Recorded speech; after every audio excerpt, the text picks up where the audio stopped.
Russia has spent more than 1,500 days trying to capture one tiny Ukrainian village. Tanks, artillery, drone swarms, thousands of soldiers, and it still hasn't won. This isn't just another failed assault. It's one of the clearest examples of why Russia's invasion has become a war of staggering losses and shrinking returns. The village is called Mala Tokmachka, and despite throwing almost everything at it, the Kremlin still can't take it. The village in question is named Mala Tokmachka, and it's not the kind of place that stands out on a map.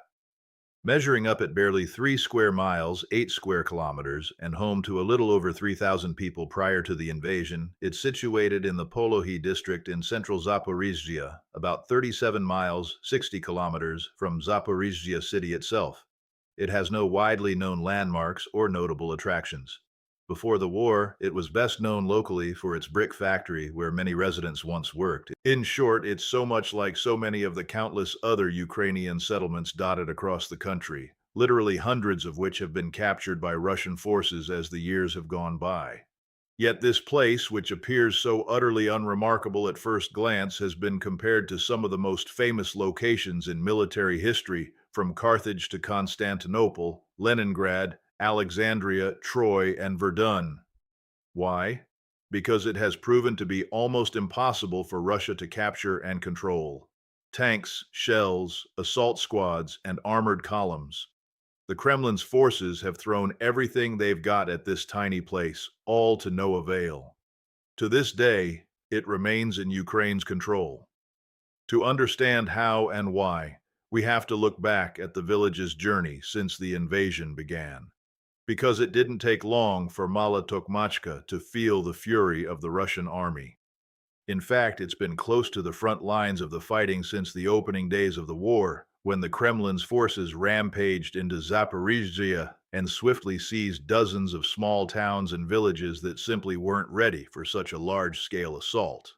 Back then, Mala Tokmachka was just another name in the ever-increasing list of settlements that fell into Russia's hands, as it looked as though Putin would get exactly what he wanted, and his so-called special military operation would prove to be an uncontested success. But in the weeks that followed, Ukraine managed to stabilize the situation. Its military and its citizens rose up and fought back, fending off the invaders, pushing the Russians back, and recapturing many of the settlements that had been brutally stolen from them, Mala Tokmachka included. But the story didn't end there. By June of 2022, the village came under heavy fire as Russian shells rained down from above. It was already a small, sparse settlement before the war began, but Russia's bombardment left very little standing. Homes and structures that had been there for decades, even withstanding past tragedies like the Ukrainian famine and Nazi occupation during World War II, were reduced to rubble. The Mala Tokmachka Council building was one of them, and the nearby penitentiary, which had been evacuated earlier in the war, also suffered serious damage. Seeing their home under fire, many locals were forced to flee, and the population swiftly dropped from several thousand to just a couple of hundred people. Many of those were either old, in poor health, or simply didn't want to abandon the place they'd grown up in. Many of them, after all, had lifetimes of happy memories in that place and have since shared stories with news reporters of how the villagers would spend much of their time in the village itself, playing music, singing songs, tending to their gardens, and talking with their neighbors. At the time, it looked like Russia would have little trouble retaking Mala Tokmachka and putting an end to those peaceful, joyful stories once and for all. And despite being so small and virtually decimated by the shelling, the village still held significant strategic value to the Kremlin's troops, since it was situated right beside the TO-815 highway, a key local logistical route connecting Orikhiv and Polohi. If Russia could capture Mala Tokmachka, it could use the ruined settlement as a springboard for further progress into the region, moving onward into the gateway city of Orikhiv, with the ultimate goal of taking the regional capital itself. As Dmytro Pelik, head of communications for Ukraine's 118th Separate Mechanized Brigade, the unit that has been defending the area since 2023, puts it, Mala Tokmachka is the southern gateway to Orikhiv. If the bastards manage to enter the village and reinforce it with additional drone units, they'll make life in the town far more of a nightmare than it already is. Yet days turned into weeks, and weeks turned into months, and still the Russians failed to claim the village. By the spring of 2023, the place was a wreck. Most of the homes had been destroyed. Craters lay where flower gardens and apple trees once stood, and the streets were lined with rubble. Those who chose or had no other choice but to remain in the area had to live with the constant threat of shelling, while also surviving without the bare essentials of clean water or power for their properties. They spent large parts of their days and nights hiding out in basements. However, they at least had soldiers in the area to protect them. Drone crews took shelter in the old prison and nearby apartment buildings, launching their unmanned aerial vehicles, UAVs, into the air to scan the surroundings and strike at Russian assets and troops that dared get too close. And on June 7th, 2023, Ukraine decided it was time to take things to the next level. Armed with new weapons from their Western allies, Ukraine's 47th Assault Brigade and 33rd Mechanized Brigade began a large-scale counteroffensive effort aimed at pushing the Russians back away from Mala Tokmachka and out of Zaporizhzhia altogether. Unfortunately, their tactics didn't quite match their ambition to begin with.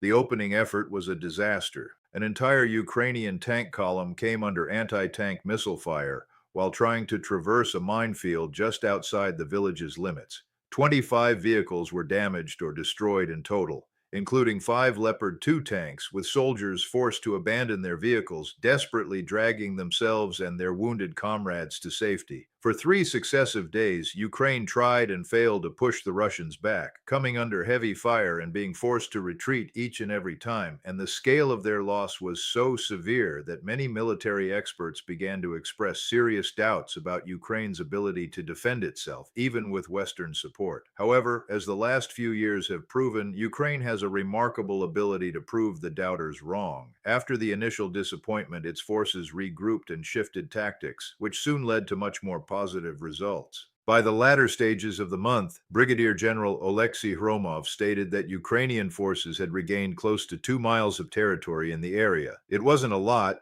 but it was something, and so began a prolonged period of positional fighting in which both sides exchanged blows, but neither one made much ground, one way or the other. The situation slipped into a stalemate, with Russian forces poking and prodding towards Mala Tokmachka in various ways, but constantly finding themselves unable to make the kind of sweeping gains that their commanders demanded. They tried a range of tactics, from sending in tanks and infantry fighting vehicles to UAVs and small meat squads of soldiers. Nothing worked. And it was all because Mala Tokmachka had a unique quality that separated it from so many other Ukrainian settlements, a distinctive gift presented by Mother Nature itself that made this village drastically easier to defend and more difficult to capture than countless others. Before we explain exactly what that was, if this is the kind of insight you want more of, make sure you're subscribed to The Military Show. We break it down like this every week. The reason behind Mala Tokmachka's resilience is geographical, and it ties into one of the oldest and most important military lessons of all time. In times of war, high ground is an invaluable advantage. The village itself sits in a lowland valley, but it is surrounded by elevated terrain. Control of those heights provides commanding views for miles in every direction, making the area strategically important. For the forces holding that high ground, it becomes remarkably easy to spot and track enemy movements. It doesn't matter what Russia does, whether it rolls in tanks or sends in soldiers on motorcycles. Mala Tokmachka's defenders can see them coming. They can track their movements, pinpoint their positions, predict where they're going to be minutes later, and rely on their artillery crews and drone pilots to take them out. Thanks to their elevation, they're always one step ahead and have almost no risk of being caught off guard. On top of this, the fact that they've been able to defend Mala Tokmachka for so long has allowed them to set up numerous lines of defense within the village, finding the best hideouts and ambush locations, laying mines in the fields that surround the settlement, and funneling the Russians along obvious paths that are easy to observe. It should come as no surprise, therefore, that the village remained in Ukraine's control throughout 2023, 2024, and deep into 2025 as well. But in the latter stages of 2025, something happened that threatened to send the village's story in a very different direction. It was on October 20th, to be exact, that Russia began to ramp up the pressure. The Kremlin had given the order. Frontline forces needed to become more aggressive and capture as much territory as quickly as possible, particularly in the Zaporizhzhia Zaporizhzhia region. There, Moscow dispatched a vast mechanized column made up of 4 tanks, 12 infantry fighting vehicles, 8 armored personnel carriers, and 2 Tiger mobility vehicles, 26 armored vehicles in total, to take Mala Tokmachka once and for all. The effort went about as well as Ukraine's initial counteroffensive in 2023, as almost the entire column was destroyed by drones and artillery. Footage of the aftermath revealed the burned-out husks and smoldering frames of Russian tanks and infantry vehicles. Ukraine also reported that over 30 Russian soldiers had been killed in the assault, which, when added to the many other attempts to take the village, means that Russia has spent more than 2,000 lives trying and failing to take this tiny settlement. In many ways, it's a microcosm of the larger conflict. In numerous other locations far and wide along the front lines, Russia has wastefully thrown tanks, vehicles, and vast amounts of troops at its objectives. But time and time again, Ukraine has found ways to stop them in their tracks. As a result, the Kremlin is no closer to victory today than it was back in 2022, and is in fact being pushed back in many areas, while also suffering greater numbers of casualties with every passing month. But it never seems to learn its lesson. Even after the failed October attack on Mala Tokmachka, Russia's commanders didn't simply accept that the village was a lost cause and look for a way around it. They continued to launch one assault after another, relying less on tanks and armor as time went by and more on small assault teams. It didn't work, so Russia stooped lower and resorted to another of its favorite tricks: lying. On November 16, 2025, the Ministry of Defense claimed that the village had been completely liberated. On state-owned TV channels too, so-called military experts like Boris Rozhin claimed that the army was making gains towards Mala Tokmachka. There was just one problem. None of it was true, and Ukraine had the receipts to prove it. In fact, one of the country's leading media agencies, United 24, compiled a series of clips showing that same expert making the exact same claim month after month from May 2025 all the way through to April 2026. Over and over, he stated that Russia was days away from taking Mala Tokmachka. Every time it was a lie. Ukraine continued to control the settlement even through the difficult latter months of 2025 and continues to do so in 2026. In fact, the village recently celebrated the remarkable milestone of more than 1,500 days without being taken by the Russians. As United 24 notes, that places it ahead of locations like Carthage and Leningrad in terms of history's longest ever sieges. Those other examples were huge and exceptionally well-defended cities. Yet despite their size and fortifications, even those legendary sieges were shorter than the battle for this tiny village. And at least for the time being, history is still being written in this tiny pocket of Ukraine. On June 24, 2026, for example, the Ukrainian Southern Defense Forces spokesperson, Vladislav Voloshin, reported that Russia was still carrying out assaults near the village, but had yet again failed to make any notable advances. Last week, for several consecutive days, the enemy tried to push Ukraine's defense forces away from Mala Tokmachka and attempted to enter the settlement. To do so, they even launched a large-scale assault using light motorized vehicles on one occasion. The following day, the enemy again tried to storm the positions of Ukraine's defense forces in the settlement, but failed to capture a single meter. They achieved no advance on this section of the front. Days earlier, in late June, a whole platoon, riding more than 20 motorcycles and 10 ATVs equipped with plows, attempted to carve a path through the minefields surrounding the settlement. They also made use of electronic warfare systems in an attempt to cancel out Ukraine's drone swarms. They, too, failed miserably. Ukrainian defenders wiped out the entire assault squad, killing or wounding an estimated 36 troops without suffering a single casualty. In spite of its countless failures, Voloshin notes, Russia remains fully committed to targeting the village, but the Kremlin is finding it increasingly difficult to organize its assaults. In order to even get men close enough to storm the settlement, for example, Russian commanders first had to transport their troops through the so-called kill zones, where Ukrainian strike and bomber drones patrol the skies, seeking and destroying any enemies that enter their fields of view. So even though the area around Mala Tokmachka remains a very dangerous section of the front, it appears to be far more dangerous for Russia than it is for Ukraine. And that is perhaps the most damning indictment of Moscow's military since the war began. It's supposed to be the second strongest military force on the planet. It's supposed to have world-leading tanks, unbeatable artillery, and near endless stocks of bombs, munitions, drones, and ammo. It's supposed to have some of the toughest soldiers of all, the kinds of hardened, grizzled veterans who are more than happy to lay their lives on the line for Mother Russia and pay the ultimate price in the service of their homeland.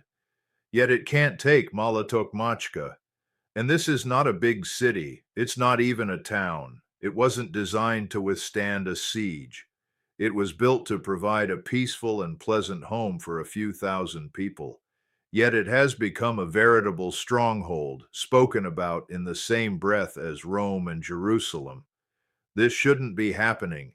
It defies all logic and reason. It simply doesn't add up. But the fact remains, one of the world's best funded, best equipped armies has been unable to capture a tiny village. It hasn't merely embarrassed itself, it has shattered the long-standing illusion of unbridled power that Putin spent so many years building up. He painstakingly constructed and spread the narrative that Russia should be feared, and that Moscow's mighty war machine would tear apart any opposition that dared stand in its way. It was that same illusion that sent shockwaves around the world when Russia began its invasion in February 2022. The entire world bought into it and believed that the war would be a quick and easy win for the Kremlin's forces. But bit by bit, the illusion broke down, and the humiliating reality of Russia's real vulnerability began to emerge. Nowhere is that vulnerability clearer to see than in Mala Tokmachka, where Ukraine's 118th Separate Mechanized Brigade continues to dig in, defend its land, and deal with one Russian assault after another. And it's not just in Mala Tokmachka and other frontline locations that Russia is feeling the heat. In fact, it quite literally felt the heat just recently in a devastating attack on its capital city, Moscow, which you can learn more about in this video. In response to that attack, Putin is being forced to withdraw and relocate assets from the occupied territories Ukraine to better protect his homeland, which you can learn about in this video. And if you don't want to miss out on more breaking military news and insightful analysis of the key issues from the Russia-Ukraine war, make sure to subscribe to the Military Show today.